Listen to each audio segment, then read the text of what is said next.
이렇게 다섯 번째 시간을 갖게 되어서 너무너무 감사합니다. 우리 옆에 계신 분하고 서로 좀 인사 좀 나누시면 좋겠습니다. 우리 다섯 번째 만나는데 좀 더 많이 정드셨죠? 우리 서로 좀 인사 좀 이렇게 좀 하시면 좋겠습니다. 예, 감사합니다. 네, 감사합니다. 오늘은 그 직장 생활에 대해서, 그리스도인의 직장 생활에 대해서 우리가 함께 나누려고 합니다. 임직자들에게는 보통 그 교육을 시킬 때 교회 안에서 어떻게 할 것인지를 가르치는 것이 더 주된 내용이 아닌가 생각합니다. 그럼에도 불구하고 저는 개인적으로 그리스도인이 특별히 임직자 되시는 분들이 직장 생활을 바르게 하게 될 때 교회는 더 건강한 교회가 된다고 그렇게 저는 믿습니다. 그 많은 그 교회 안에 임직자들이 있는데 교회에서는 그럴싸하게 이렇게 생활을 하는데 직장 생활 또 사업하시는 영역에서는 너무너무 힘들고 어렵게 그렇게 살아가시는 분들이 계십니다. 그러다 보니까 어떻게 되냐면 그 직장 생활에 써야 될 힘을 교회에다가 쓰는 거예요. 그래가지고 하나님께서 내 직장은 알아서 해주기를 이렇게 기대하는 그런 신앙생활을 합니다. 그러니까 이런 식이죠. 내가 교회 일을 열심히 해주면 하나님이 내 직장 일에 복을 주신다. 이런 기복적인 태도를 가지고 그 신앙생활을 이렇게 할 수가 있습니다. 그러다 보면 교회 생활하고 직장 생활하고 따로 별개의 이렇게 그 생활이 되는 그런 그 형태의 신앙을 갖게 된다는 것이죠. 이것은 성경적인 신앙은 아닙니다. 성경에서는 이렇게 말을 합니다. 교회에 오셔가지고 그리스도인의 삶을 배웁니다. 세상 속에서 어떻게 살 것인가를 배우는 것이죠. 그것을 가지고 직장에 나가서 살아가는 것입니다. 그래서 그 삶의 그 복을 가지고 교회 가운데 들어오게 되는 것이죠. 그걸 또 간증하고 나누는 것이죠. 그러니까 우리가 교회에 쓸 그 직장에 써야 될 힘을 교회에 쏟아 가지고 직장은 하나님이 알아서 하시도록 그렇게 방관하는 신앙생활이 아니라 교회에서 바른 신앙생활을 배워서 직장에서 그리스도인으로 살아내는 현장으로 직장을 이해하는 것이죠. 이게 바른 성경적인 직장 생활입니다. 그래서 오늘 저와 여러분이 함께 이 직장 생활에 대해서 성경적인 원리를 좀 배우시면 좋겠다, 그런 생각이 들어집니다. 이를 위해서 먼저 우리가 주님의 일과 세상 일을 분별할 줄 알으셔야 합니다. 주님의 일과 세상 일을 분별할 줄 알아야 합니다. 주님 일의 반대편에 세상 일이 있지 않겠습니까? 그런데 잘못된 분별을 하면 주의 일은 교회에서 하는 일, 세상 일은 직장에서 하는 일, 이런 분별을 갖는다는 것이죠. 이건 잘못된 분별입니다. 그러니까 교회에서 하는 일은 주의 일이 될 수도 있죠. 그런데 많은 분들은 교회에서 하는 일은 무조건 주의 일이다, 이렇게 생각합니다. 또 직장 일은 세상 일이 될 수도 있습니다. 그런데 직장에서 하는 일은 무조건 세상 일이다, 이렇게 생각을 한다는 것입니다. 여러분, 주의 일은 교회의 일이 될 수도 있지만 교회에서 하는 일이 세상 일이 될 수도 있다는 것을 우리가 이해를 하셔야 합니다. 또한 직장에서 하는 일이 세상 일이 될 수도 있지만 주의 일이 될 수도 있다는 것을 우리가 분별해야 합니다. 그것의 구분점은 내가 어디서 그것을 하느냐에 달려있지 않습니다. 그러니까 예배당이냐 직장이냐라는 공간에 주의 일과 세상 일을 구별하는 기준이 있지 않습니다. 그럼 어디에 기준이 있습니까? 로마서 14장 23절 여러분 있죠? 같이 한번 읽겠습니다. 그러므로 믿음으로 하지 않는 것은 모두 죄입니다. 믿음으로 하지 않는 게 죄입니다. 그러니까 교회에서 일을 하는데 믿음으로 안 해요. 그러면 여러분 세상 일을 한 것입니다. 근데 직장에서 일을 하는데 믿음으로 직장 일을 해요. 그러면 그건 무슨 일입니까? 주의 일입니다. 이게 구분점입니다. 그래서 여러분이 장소로 구별하시면 안 돼요. 그 일을 하는 분이 믿음을 가지고 하느냐 믿음이 없이 하느냐로 구별한다는 것입니다. 그러면 직장 생활을 할 때 어떤 믿음이 필요합니까? 두 가지 믿음이 필요합니다. 첫 번째는 하나님이 나를 이미 구원하셨다는 것입니다. 구원하셨다는 것입니다. 이 말을 이제 우리가 더 쉽게 표현하면 우리는 이미 복받은 사람이라는 것입니다. 이 믿음이 필요합니다. 여러분과 저는 복받은 사람입니다. 복받은 사람으로 직장 생활을 한다는 믿음을 가지셔야 돼요. 그럼 여러분 복받은 사람이 손대면 모든 게 복이 있죠. 그래서 여러분 복받은 사람이 서 있으면 그곳이 어떤 곳입니까? 복받는 장소가 되는 것입니다. 복받은 사람이 일을 하면 그건 복받은 일이 되는 것입니다. 여러분 그걸 꼭 믿으시고 일하시면 좋겠어요. 예수 믿는 사람임에도 불구하고 자기 자신을 되게 무시하는 사람들이 있어요. 자기 자신을 되게 깔보고 자기 자신을 되게 책망하는 분들이 많이 계셔요.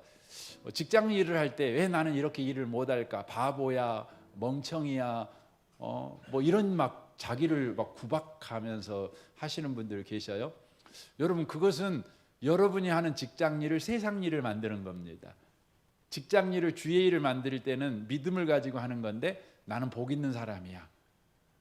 내가 지금은 비록 이 일을 잘 못 해내고 있는 것 같지만 그럼에도 불구하고 내가 하는 일은 다 복될 거야. 이 믿음을 가지고 여러분이 일하셔야 됩니다. 우리는 자꾸만 결과를 보면서 그 내가 복 있는 사람인가 복 없는 사람인가를 평가합니다. 여러분 복이 있는 사람인지 아닌지는 어떻게 하냐면 하나님과 관계로 이해하는 것입니다. 저는 이 기수입니다. 저는 저희 아버지 함자가 춘자 헌자 이춘헌이라는 성함을 가지고 있습니다. 저는 저희 아버지가 아버지의 아들입니다. 제가 아버지의 아들이라는 거 어떻게 할까요? 어떻게 할까요? 제 몸에 이씨피가 흐르고 있다는 거 어떻게 합니까? 제가 일해 보면 알까요? 일을 잘하면 이씨고 일을 못하면 뭐 박씨면 또 박씨 욕하는 거니까 그 다른 성씨입니까? 그렇지는 않지요. 그걸로 제가 이씨라는 걸 분별하는 게 아닙니다. 제가 어떻게 이씨라는 걸 분별? 아버지의 관계를 통해서 내가 이씨라는 거, 내가 아버지의 아들이구나 이걸 이해하는 것이죠. 내가 복 있는 사람이구나. 이걸 이해하는 것입니다. 하나님이 복 아니십니까? 그러니까 여러분이 복 있는 사람이라는 것은 어떤 일을 통해서 아는 것이 아니라 하나님과의 관계를 통해서 안다는 것이죠. 그래서 여러분이 하는 모든 일이 세상 일이 아니라 교회에서 하든 직장에서 하든 그것이 주의 일이 되게 하는 것은 나는 이미 구원받은 사람이다. 나는 복 있는 사람이다. 내가 하는 모든 일은 복될 수밖에 없다. 이 믿음을 가지고 일을 하셔야 한다는 것입니다. 두 번째 믿음이 필요한데 그 믿음은 뭐냐면 나는 이 직업, 이 직장에 부르심을 받았다.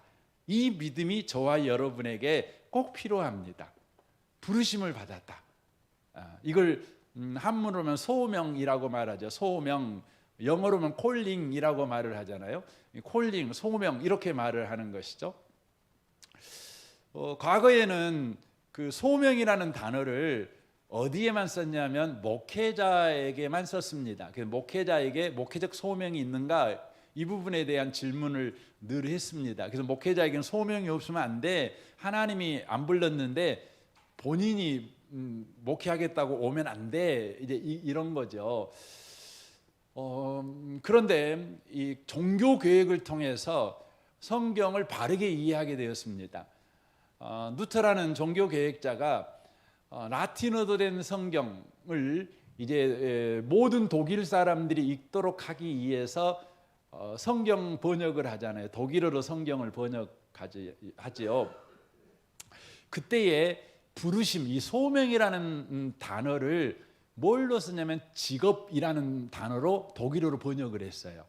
직업, 직장 이걸 독일어로 번역했어요. 그래서 뭐가 돼 버렸냐면 직업이 곧 소명이다. 이렇게 번역을 한 것입니다. 번역을 한 것입니다. 이건 대단히 위대한 발견이고 위대한 성경 해석이다, 이렇게 보는 것이죠. 그래서 하나님께서 특별한 사람만 하나님의 일을 위해 부르신 것이 아니라 모든 그리스도인을 하나님께서 부르셨다, 이렇게 되는 것이죠. 그래서 하나님이 부른 모든 사람들은 그 부르심의 자리에서 하나님의 뜻대로 살아내야 된다, 이겁니다. 이게 뭐냐면 시민의식입니다. 여러분, 시민의식이 이게 시민의식입니다. 여러분, 시민의식이라는 말을 교회에서 갑자기 쓰니까 이거 생뚱맞아 이런 분 계시려는 몰라요? 그건 시민의식이라는 말은 그 일반 사회에서 민주주의에서 쓰는 거 아니겠습니까? 그래요? 그렇습니다. 민주주의가 어디서 나왔냐? 바로 여기에서 나왔습니다. 위클리프가 영국에서 영어로 된 성경을 번역합니다. 성경을 번역할 때에 그 서문에다가 그렇게 썼어요. 모든 사람들이 성경을 읽어가지고 시민의식을 갖게 되면 그 나라가 바른 나라가 된다는 거예요. 그래서 이 성경을 번역하는 이유가 뭐냐?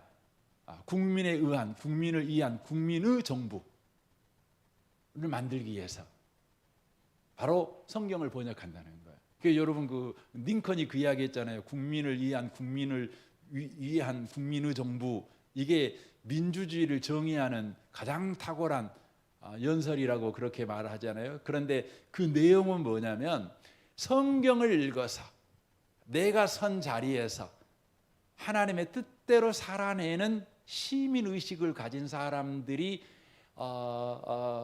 세우는 나라, 그 나라가 진짜 민주주의 국가다, 이걸 말하는 거예요. 이걸 말하는 거예요. 그래서 여러분이요, 성경을 읽으셔야 돼요. 루터가 성경을 번역할 때 바로 직장을 부르심으로 번역함으로 직장이 바로 소명이다. 여러분의 직업은 소명이라는 것을 여러분 꼭 기억하시면 좋겠어요. 그래서 이 베드로전서 2장 9절 우리 같이 한번 읽겠습니다. 그러나 너희는 택하신 족속이요 왕 같은 제사장들이요 거룩한 나라요 그의 소유된 백성이니 이는 너희를 어두운 데서 불러내어 그의 기이한 빛에 들어가게 하시니의 아름다운 덕을 선포하게 하려 하심이라 라고 돼 있죠. 이 부분을 제가 의역하면 이렇게 의역할 수 있어요. 같이 한번 읽어볼까요? 예수께 연결된 사람들은 예수께서 그러하시듯 하나님이 부르신 자리에서 맡긴 직업을 가지고 제사장의 일이라는 고귀한 사명을 감당하도록 부르심을 받았다. 이들은 직업을 가지고 하나님께서 하신 특별한 일, 곧 아무것도 아닌 자를 중요한 자로, 거절당한 자를 받아들여지는 자로 바꾸는 일을 다른 사람에게 전하는 것이다. 이데아 굉장히 놀랍죠. 그러니까 여러분, 직업이라는 게 뭐냐면 하나님이 부르신 자리고 그 자리에서 제사장이라는 고귀한 사명을 감당하는 것입니다. 그 제사장의 고귀한 사명이 뭡니까? 아무것도 아닌 사람을 중요한 자로 만드는 거예요. 거절당한 자를 받아들여지는 자로 바꾸는 일, 바로 이 일을 하라고 직업을 하나님께서 저와 여러분에게 주셨다는 거예요. 여러분의 직업을 여러분 귀하게 여기시기 바랍니다. 여러분이 돈을 많이 버는 직업이든지 돈을 적게 버는 직업이든지 사회에서 인정을 해준 직업이든지 인정 안 해준 직업이든지 여러분의 직업은 하나님께서 부르신 자리예요. 그러니까 신적인 가치가 있는 자리입니다. 그러므로 그 자리에서 여러분이 관심을 가져야 되는 것은 많이 버냐 안 버냐가 아니라 이 자리에서 부르심을 따라 제사장의 삶을 살아가는 것입니다. 나는 이 직업을 통해서 거절당한 사람들을 얼마나 받아들이는 자로 세워갔는가 생각하는 것입니다. 아무것도 아닌 사람을 중요한 사람으로 만들어 갔는가, 여러분 이걸 생각하는 것입니다. 여러분 기독교 세계관을 가지고 직업관을 가지고 사업을 하는 사람들이 되게 많습니다. 그래서 한때에 사명선언서라고 하는 게 굉장히 유행했어요. 사명선언서라는 게. 그래서 각 직장마다 우리 직장은 이런 사명을 세우기 위해서 우리 직장이 존재합니다. 이런 걸 막 써놨어요. 이렇게. 이건 전부 다 어디서 나온 이야기냐면 바로 이 성경이라는 것이 소명이고 거기서 고귀한 제사장의 삶을 살아내는 것이라는 바로 이 성경적 세계관에서 나온 사건입니다. 그래서 지금도 이대한 사업을 하시는 분들은 이런 그 비전을 가지고 사업을 하시죠. 여러분이 식당을 한다면 식당의 사명 선언을 가지고 있으시면 좋겠어요. 우리 집에 오는 모든 분들에게 최고의 그 건강한 식자재를 가지고 최고의 맛을 내서 오늘 하루를 살맛나게 살아가게 돕는 식당이 되게 한다. 뭐 이런 비전 있잖아요. 이런 비전을 여러분 세우시면 좋겠어요. 아마 각자 직업이 있을 겁니다. 뭐 자동차 정비하신다면 오늘 자동차 정비를 하는 사람에게 어디를 가든지 이 사람이 이 자동차를 끌고 갈 때마다 그 최고의 그 성과를 내는 그 결과를 만들어낼 수 있는 그런 자동차를 준다. 가다가 자동차가 고장 나면 곤란하잖아요. 기분 잡쳐가지고 뭔 일을 해내겠어요.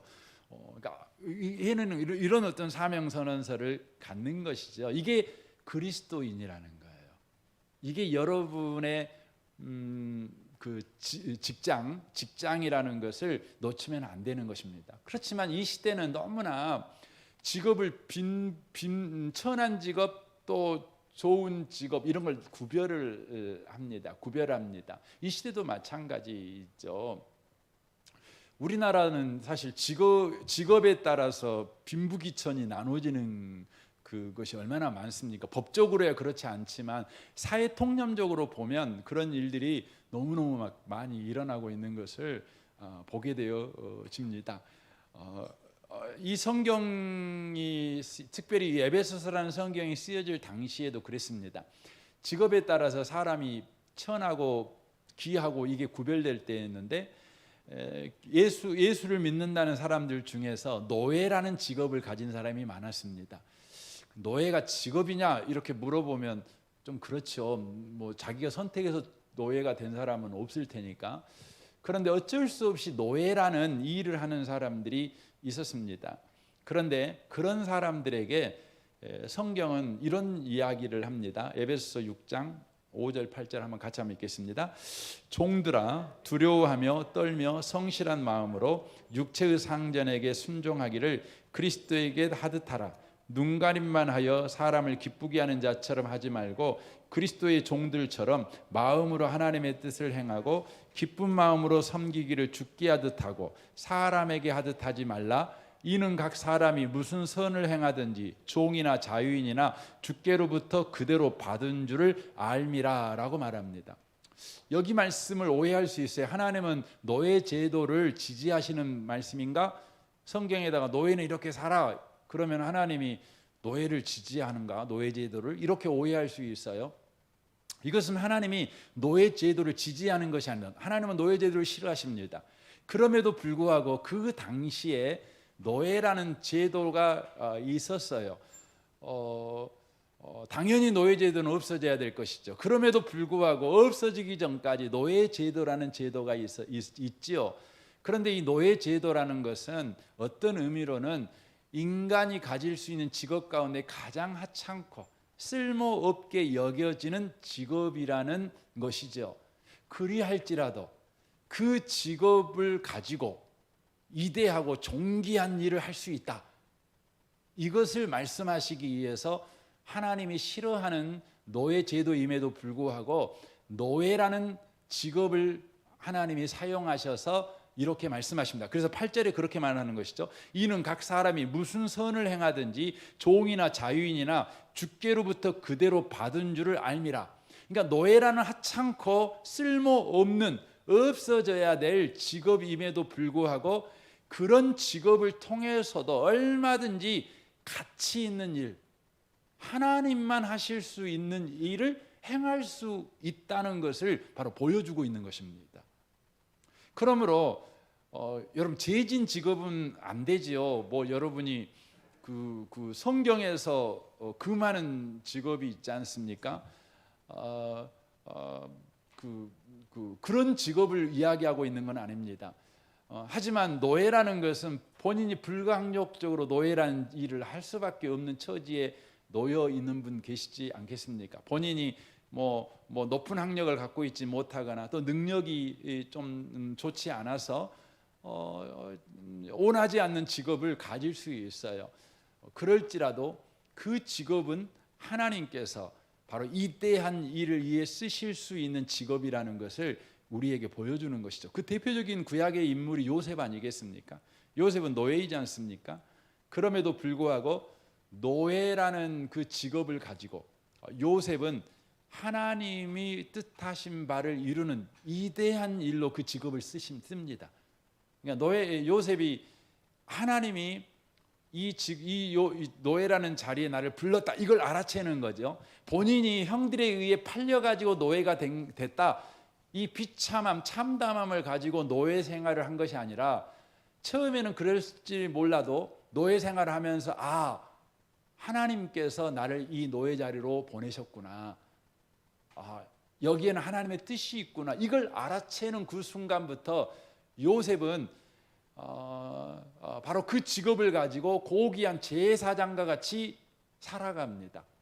자기에게 주어진 일에 충성하며 최선을 다하며 성실하게 그 일을 해냅니다. 그때 하나님은 그 일을 통해서 요셉을 세우시죠. 그리고 흉년으로 인해서 멸망할 수밖에 없는 바로 애굽과 그 주변 국가의 모든 백성을 살리는 일을 바로 하시는 것을 바로 보게 되어집니다. 사랑하는 임직자 여러분, 저는 우리 교회 임직자들은 여러분이 가지고 있는 직업을 하나님의 소명으로 여기고 여러분이 그 자리에서 거룩한 또 존귀한 제사장의 삶을 살아내셨으면 좋겠습니다. 그래서 여러분의 그 직업을 통해 한 명이라도 아무것도 아닌 사람들이 중요한 사람이 되는 그런 역사가 꼭 일어났으면 좋겠습니다. 꼭 일어났으면 좋겠습니다. 제가 이제 정말 저는 공부를 많이 하고 싶었거든요. 근데 집이 그렇게 넉넉하지 않아 가지고 제가 이제 재수를 하는데 뭐 학원비도 없고 막 이러니까 이제 제가 좀 공부를 좀 더 하고 싶은데, 그래서 돈을 좀 벌어 갖고 좀 해야 되겠다 생각을 했어요. 그래 가지고 여기 광주 본총공단에서 저도 일도 이렇게 아르바이트 막 프레스 기계도 막 가서 쇠 자르는 것도 해보고 그랬습니다. 또 순천에 가가지고 거기 가갖고 그 냉장고 막 이렇게 옮기는 거 막 뭐 저는 기술이 없으니까 막 이것만 아침부터 아침 7시 일어나 밤 11시까지 막 이런 거 했습니다. 근데 너무 감사해요. 지금도 또 서울 가갖고요 그 반지하에 그 옷 공장 있잖아요. 옷 만드는. 제가 그때 해피 아동복이었는데 해피 그런 거 있잖아요. 그거 만드는 그 하청에서 하는 공장이었거든요. 그러니까 그 빛이 잘 안 들어왔어요. 그런데 이제 거기에는 이제 그 여공들이 되게 많죠. 이제 막 제가 보니까 전라도에서 온 애들도 많지, 뭐 강원도에서 온 여자애들도 많더라고요. 중학교 뭐 졸업 다 못하고 온 애들도 있고 겨우 중학교 졸업한 애들도 있고 뭐 이렇게 갖고 일을 하는데, 거기서 저는 이제 기술이 없으니까 뭐냐면 이제 천을 이렇게 옮겨주는 일, 그리고 청소하는 일, 뭐 이런 일을 하고 그랬습니다. 그랬는데 저는 그 중학교 3학년 때 예수님을 믿었거든요. 그리고 하나님이 저에게 계속해서 주셨던 은혜가 있는데, 저는 그리스도인이라는 거, 나는 항상 성공한 사람이라는 그 믿음이 있었어요. 나는 복 있는 사람이라는 믿음이 있었어요. 그래서 제가 비록 돈을 이렇게 필요해서 일을 하지만 저는 이미 그 성공한 사람이어서 어떻게 하면 좋을까 생각을 했어요. 그래갖고 제가 일을 할 때마다 순천에서 일을 할 때도 제가 집을 안 가고 그 일을 이렇게 막 해줬거든요. 근데 그게 너무 재밌었어요. 저는 그냥 아침 7시부터 일어나갖고 밤 11시까지 냉장고 넣었다 뺐다 이것만 하거든요. 이렇게 하고 또 가서 냉장고 들쳐매고 오고 뭐 이런 것만 하는데 너무 재미있었어요. 서울에서 일을 할 때는요, 내가 우리 이 여자 아이들한테 여자 아이들이 정말 눈을 보면 희망이 없어요. 너무 힘들어요. 내가 봐도 너무 힘들어. 예? 예. 그 애들한테 뭔 희망을 줘볼까 생각을 해가지고 제가 아침마다 노래를 불러줬다는 거 아닙니까? 예, 얘들한테 무슨 노래를 불러줬냐면 둥근 해가 떴습니다 하고 내가 노래를 불러줬어요. 둥근 해가 떴습니다. 이렇게 노래를 불러줬어요. 근데 그게 아이들한테 너무 힘이 됐나 봐요. 제가 노래를 못 하잖아요. 그런데 제가 할 수 있는 건 그것밖에 없었어요. 제가 할 수 있는 것은 제 삶도 녹록하지가 않았어요. 그렇지만 예수 믿는다는 이유 때문에 저는 언제나 그 의식이 있었어요. 너무너무 감사하게 생각을 해요. 요즘 현대의 직업에서 제일 중요한 건 돈이잖아요. 모든 것이 다 가격이 맺어져 있지 않습니다. 매겨져 있는 겁니다. 가격. 여러분이 일을 하면 여러분은 얼마짜리인지 가격이 정해지는 것 아니겠습니까? 여러분이 쓸모 있는 사람인지 가치 있는 사람인지 다 가격표가 붙여져 있는 거예요. 연봉이 얼마인지 그게 여러분의 가격표 아니겠습니까? 우리가 어느 순간인가 상표화되어 있어요. 상품이 되어 있습니다. 우리도 가격표가 붙여져 있는 상품 취급을 우리가 받고 있는 거죠. 그래서 우리도 모르게 남도 상품 취급을 이렇게 하는 겁니다.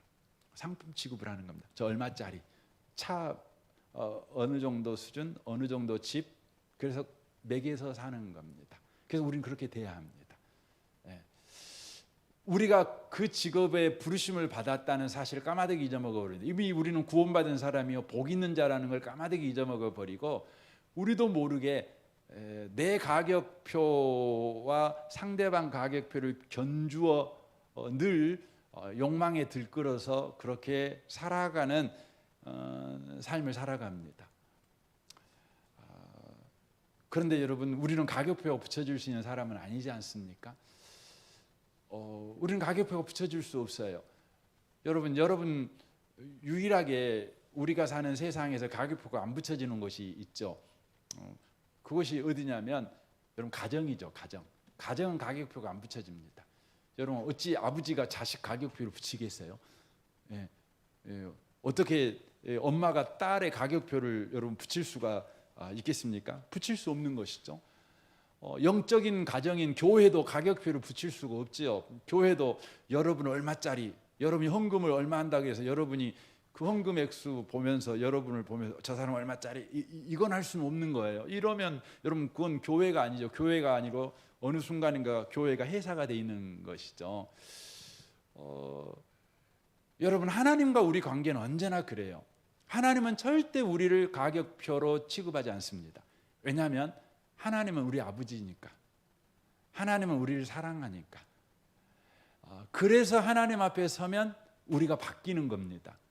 이와 마찬가지로 우리의 직장 생활을 통해 누군가를 바꿀 수 있는 유일한 방식은 뭐냐면 하나님이 우리를 사랑하셔서 가격표를 매기지 않듯 우리도 누군가를 사랑함으로 가격표를 붙이지 않는 것이에요. 않는 것입니다.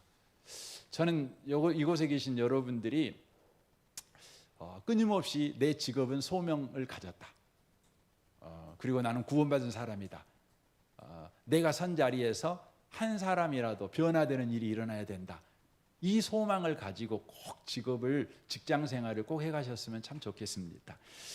제가 오늘 온고 외의 이야기를 좀 하려합니다. 그러면 직장 생활을 우리가 해갈 때 우리는 어떤 기도를 해야 되는가? 이 부분을 좀 잠깐 좀 나눴으면 좋겠어요. 제가 우리 교회에서 개업을 하거나 이런 거 할 때마다 꼭 동일한 성경을 가지고 가서 말씀을 전합니다. 그건 잠언 4장 말씀입니다. 여러분 성경 한번 펴보시면 좋겠습니다. 잠언 4장 잠언 3장입니다. 죄송합니다. 3장 한번 보십시오.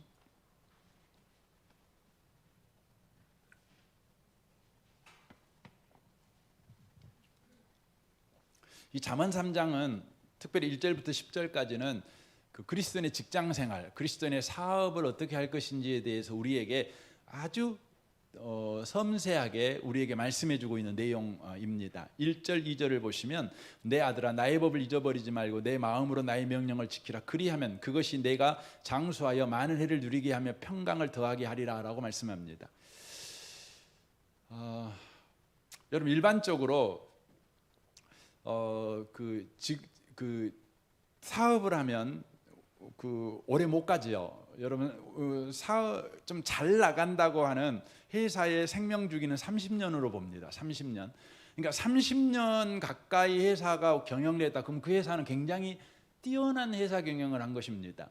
그런데 보통 회사들은 여러분 10년 넘기기 어렵습니다. 10년 넘기기 어렵습니다. 거의 망하고 새로운 회사가 진입하고 이렇게 되는 것이죠. 근데 이 성경은 망하지 않고 계속해서 존재하는 방식을 이야기를 해줍니다. 그 방식이면 하나님 말씀대로 하라는 것입니다. 하나님 말씀대로 하면 많은 해를 누리게 하며 평강을 더하게 한다, 장수한다 이렇게 말씀하고 있습니다. 그럼 하나님 말씀대로 한다고 할 때 그 구체적인 내용은 뭡니까? 3절을 보십시오. 인자와 진리가 네게서 떠나지 말게 하고 그것을 목에 매며 내 마음판에 새기라. 그리하면 네가 하나님과 사람 앞에서 은총과 귀중히 여김을 받으리라 라고 말씀합니다. 직장이나 사업이나 다 간에 우리에게 반드시 필요한 게 두 가지가 있죠. 하나님의 은혜와 사람들이 귀중히 여겨주는 겁니다. 그러니까 한마디로 말하면 영업이 잘 돼야 되는 겁니다. 그렇죠? 영업 잘 돼야 되는 겁니다. 여러분 직장에서도 여러분 그 사장님이나 그 주변 분들이 여러분을 귀하게 여겨주면 직장에서 잘릴 일은 없지 않겠습니까? 근데 그 방식이 뭐냐? 그러면 인자와 진리가 네게서 떠나지 말게 하라는 것입니다. 인자와 진리. 인자와 진리라는 것은 사랑과 성실을 이야기하는 겁니다. 항상 사랑하는 마음을 잊어먹어 버리지 말아라. 그리고 성실해라. 이걸 말해주는 겁니다. 성실해라. 성실의 가장 그 바로메타가 뭡니까? 정한 시간에 출근하고 정한 시간에 퇴근하는 겁니다. 예, 가계로 말하면 여는 시간과 닫는 시간을 정확하게 지켜주는 겁니다. 예.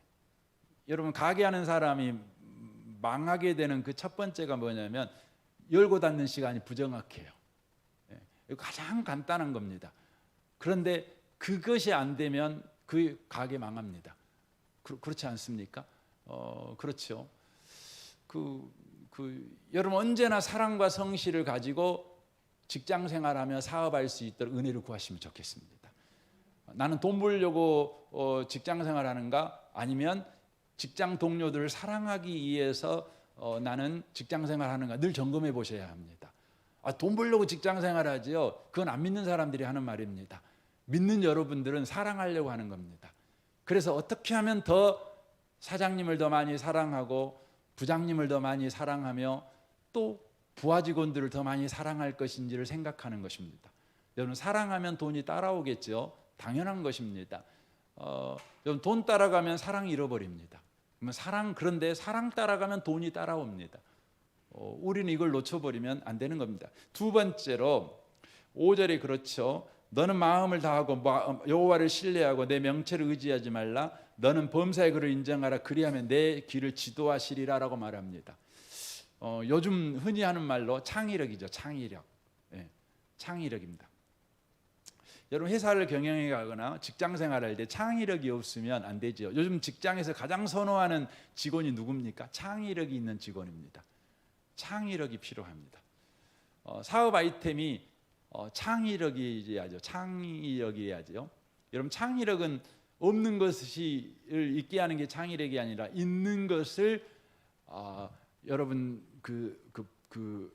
쓸모 있게 만드는 것이 창의력입니다. 있는 것을 쓸모 있게 만드는 겁니다. 그걸 제일 잘한 사람이 누구였냐면 아이폰을 만든 스티븐 잡스입니다. 스티븐 잡스는 없는 것을 만들어낸 사람이 아닙니다.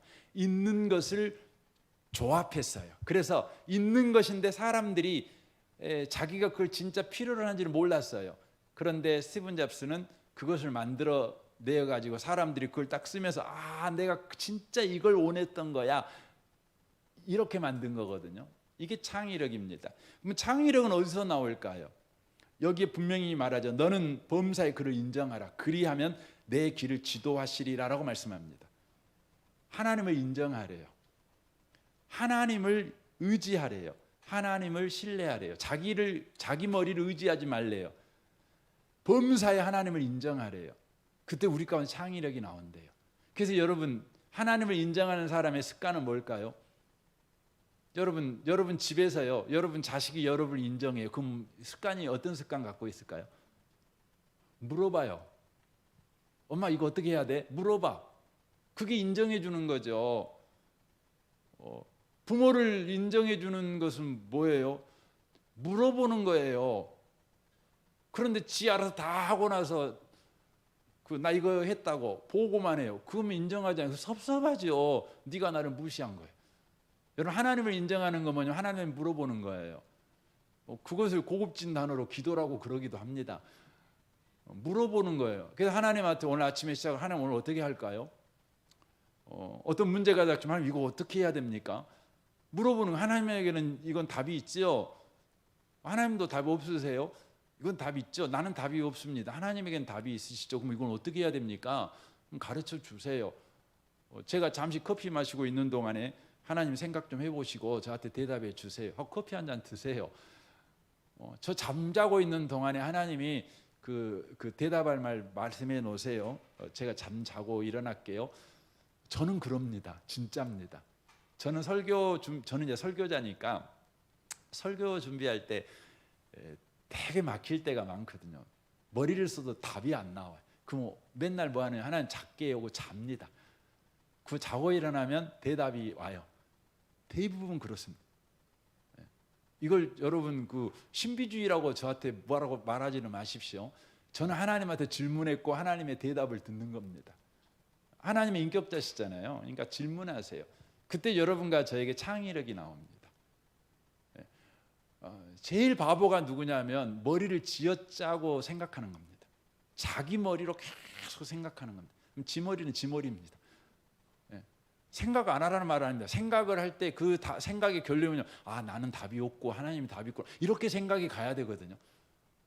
그게 정말 바른 생각이고 이대한 생각인 겁니다. 그때 뭐가 나옵니까? 내 길을 지도하시는 하나님의 지도를 경험하게 되는 것이죠. 여러분의 직장 생활에서 꼭 여러분 창의력을 주신 하나님을 경험해 보십시오. 저는 우리 교회 은혜의 복음교회 성도들은 창의력 있는 성도들이 꼭 돼야 됩니다. 그냥 뭡니까? 다람쥐 쳇바퀴 도는 것 같이 늘 하는 일이 그 수준이에요. 그 수준. 발전이 없어요. 고리타분해요. 맨 거기에 머물러요. 여러분, 술 취하지 말라 이는 방탕한 것이니 오직 성령으로 충만함을 받으라 그러잖아요. 그럼 술 취함의 특징이 뭘까요? 술 취함의 특징은 뭐냐면 시간 베리는 겁니다. 시간을 여러분 낭비하는 것이 술 취함의 특징입니다.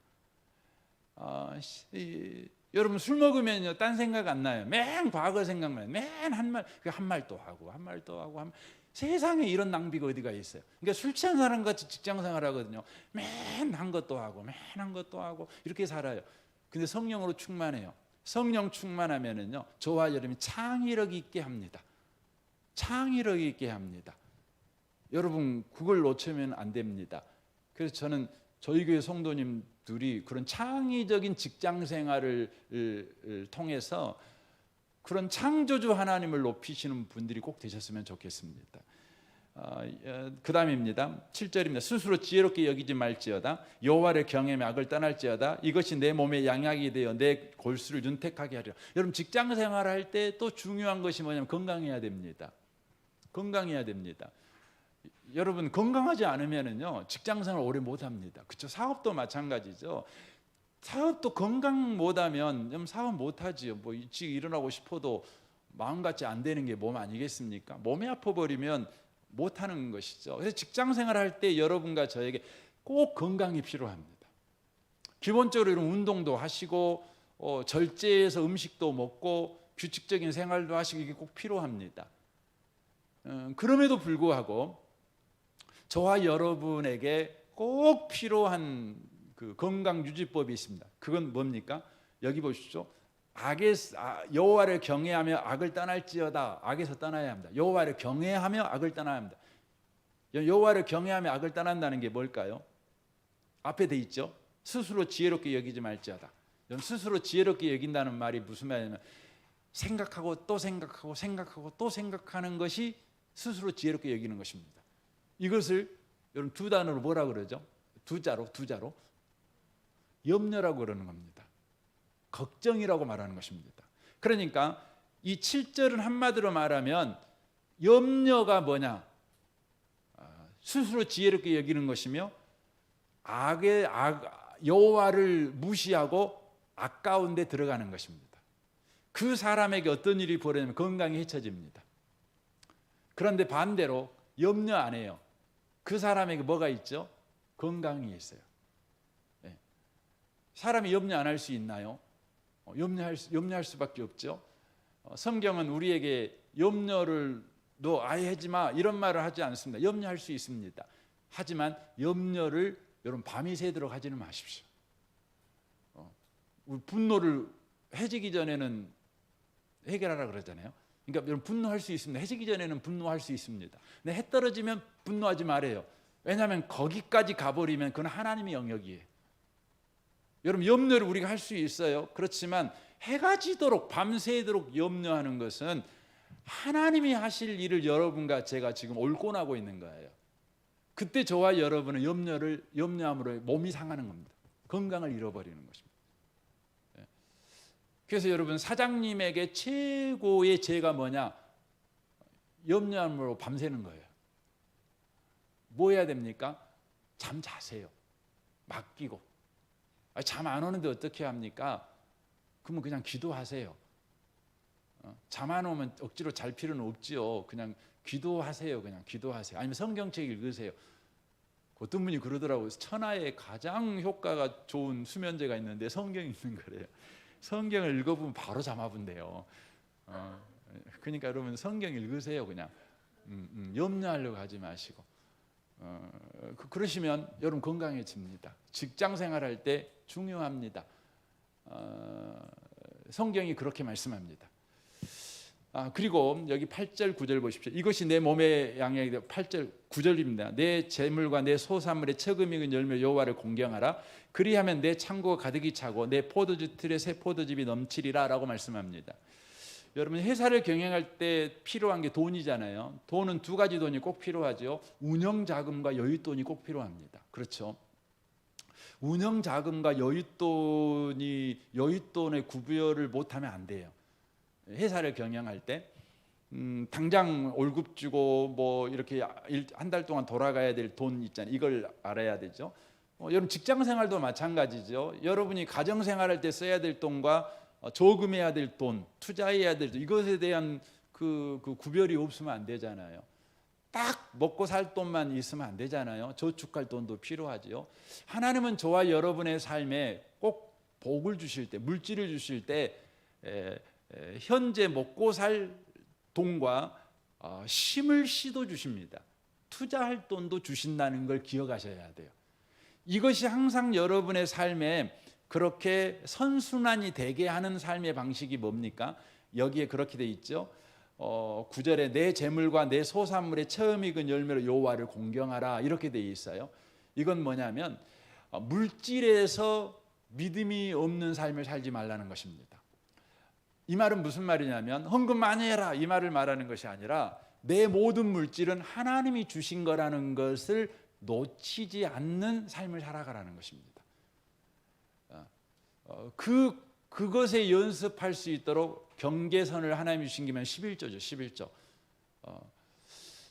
여러분의 물질 직장 생활에서요. 절대 여러분 믿음이 없는 물질 생활을 하지 마십시오. 곧 하나님을 잊어먹어 버리는 물질 생활을 하지 마십시오.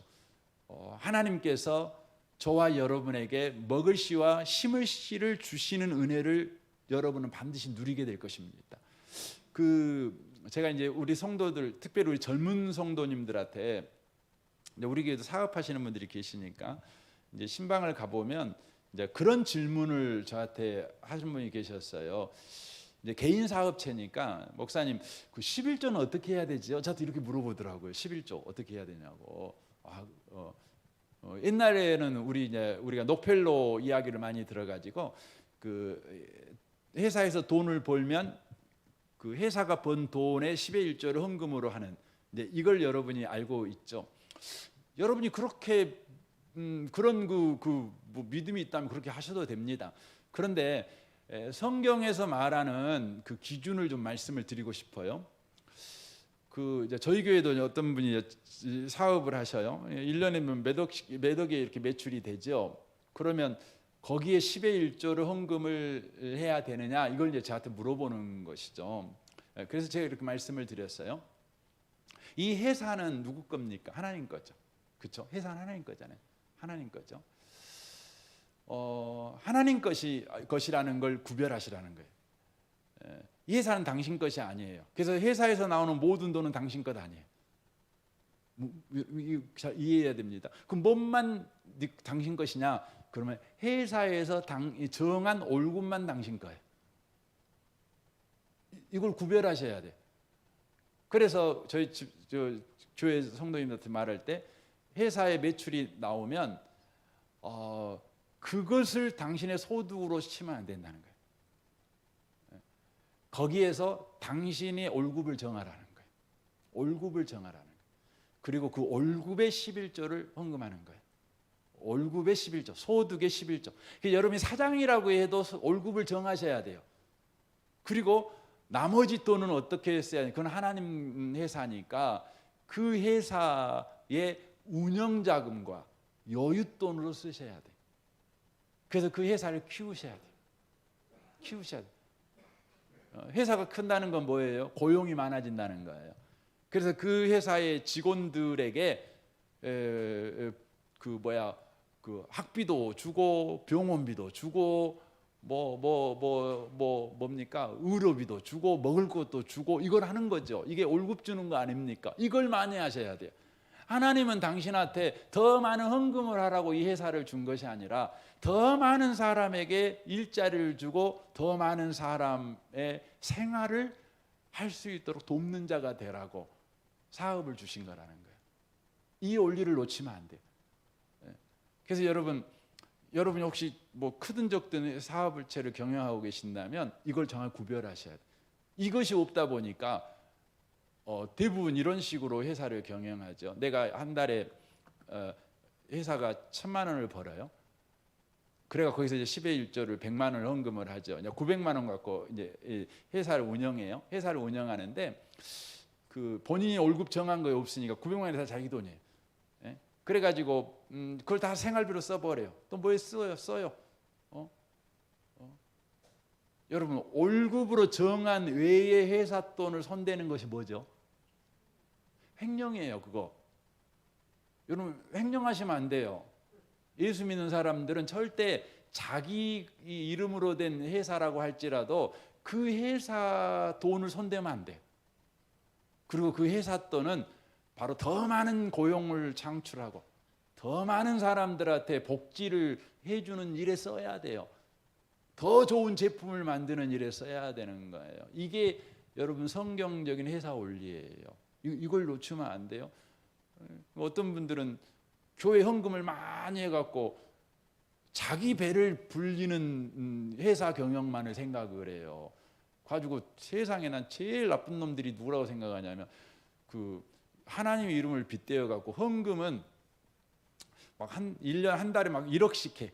근데 그곳에 있는 직원들은 올세방을 전전하면서 막 힘들게 살아. 그리고 나하고 간증해. 나는 한 달에 1억씩 헌금합니다. 그런 나쁜 놈이 어디가 있어요? 여러분 우리 교회는 그런 나쁜 놈이 없어야 돼요. 여러분 여러분 소득의 11조는 정확하게 하셔야 돼요. 하셔야 되지만 그 회사 돈 직원들한테 돌아가야 될 그런 교육비까지 빼돌려 갖고 헌금하면 안 돼요. 그걸 정확하게 정하셔야 돼요. 예. 그런 원리를 여러분 놓치면 안 됩니다. 제가 괜히 열받았네요. 예. 예. 뭐 열받을 일은 아닌데. 예. 그러니까 여러분 꼭 기억하셔야 돼요. 교회를 어떻게 막 크게 만들고 교회를 어떻게 뭐 해갖고 내가 대신 덕 받았고 내가 복 받아야지 이런 생각하지 마세요. 예. 여러분 교회는 여러분을 훈련시키고 여러분 세상 속에서 그리스도인으로 살아가는 것입니다. 예. 그래서 여러분 그 원리를 가지고 직장 생활을 해가시면 참 좋겠다 이런 생각이 들어집니다. 그러니까 제가 오늘 막 이쪽 저쪽 가면서 말씀드렸지만 여러분이 현명하셔서 잘 이렇게 정리해서 들으셨으면 좋겠다 그런 생각이 들어집니다. 여러분 긴 시간 들어